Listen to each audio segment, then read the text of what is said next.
Hey everybody, it's Jeff Antoniuk. Welcome to Digging Deeper Jazz. So today I want to talk about this really cool melodic idea that ends up being a pretty good harmonic idea.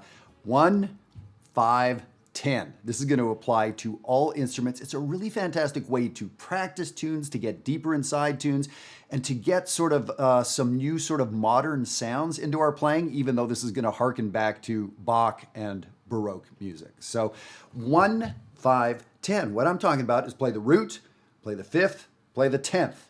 What's a 10th? It's the third. Sounds like this.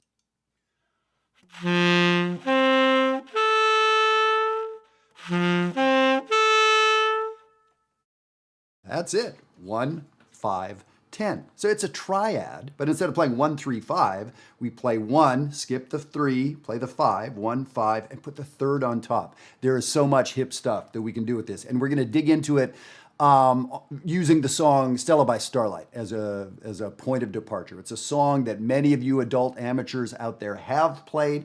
If not, it's a great song to get working on. There's a lot of great harmony in there that we can dig into. So it's really that simple. So of course, if you have a major, so I'm playing in the key of F here just for the heck of it.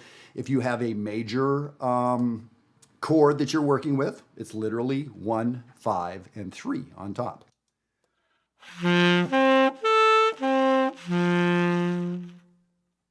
Of course, we can make that minor. 1, 5, flat 3.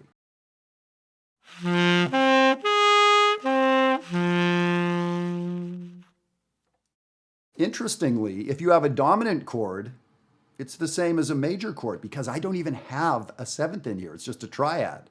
A major triad or a dominant chord, it's still a triad, right? So we can also do a diminished or a half diminished sound by lowering the 5th.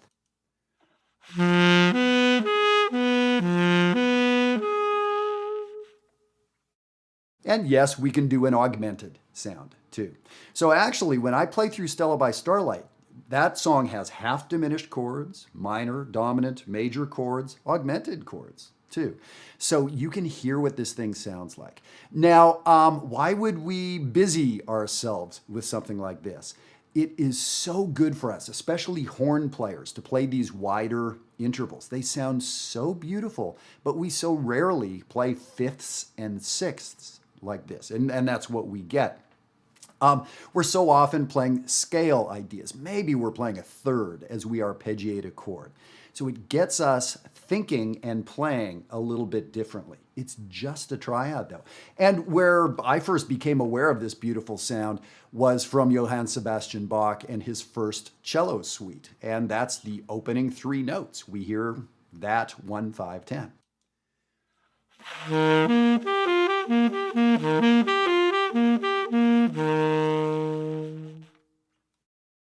And that's hard to do without those notes wobbling and staying in tune and the breath support that it takes. So there's really something about our instrument, especially again the horns, but this is all very doable on the bass, on the guitar, on the piano. And of course, Bobby McFerrin does this stuff with his voice. I really want you to give this a try.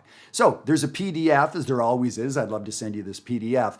And so what I did is I wrote out the first, I think, half or so, the chord changes to the song Stella by Starlight.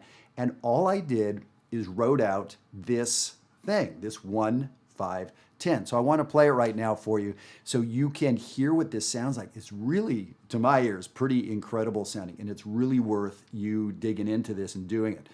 Here we go. Let me play it for you.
All right, that's a long blow. I may need to catch my breath. So it's pretty nonstop. I was forcing myself to play kind of in the bottom of the instrument. So could you hear how, I mean, that was amazing comping. I've played solo saxophone gigs and used that device.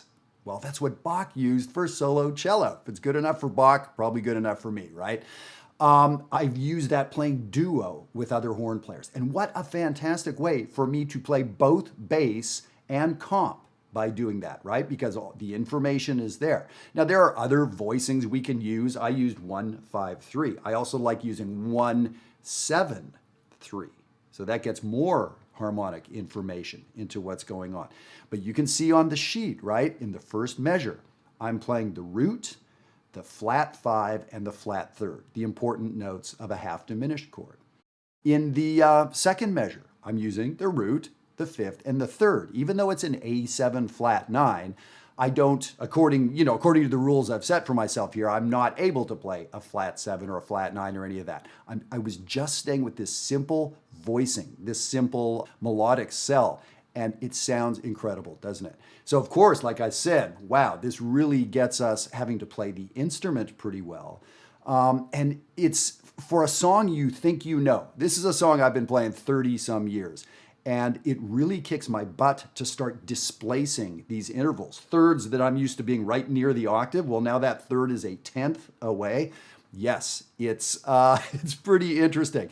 So I would love for you to do this. Do this on a blues. Do this with 2 chords, a C chord going to an F chord. Just go back and forth. You're going to be stunned at how interesting it is. For someone like me that's been jealous of guitar players and piano players who can accompany themselves and comp for themselves and play all this amazing stuff on their own, this is a way for us horn players to do it. And again, that's a wonderful sounding voicing. What a beautiful sound on the piano or the guitar.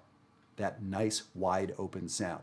So I'm going to turn you loose on this one, and I would love for you to come back to this a couple times a week for months, for years, and start applying this to different songs. And I think you're going to notice your improvising is going to change a little bit. You're going to start playing some different material. You're going to start hearing these chords a little differently. Or for horn players, you're going to start hearing chords for the first time, right? We're used to playing melodies. So sometimes since we don't play chords ourselves, we're just not really hearing them. We don't think about that. That's not in front of us. We're melody people, right?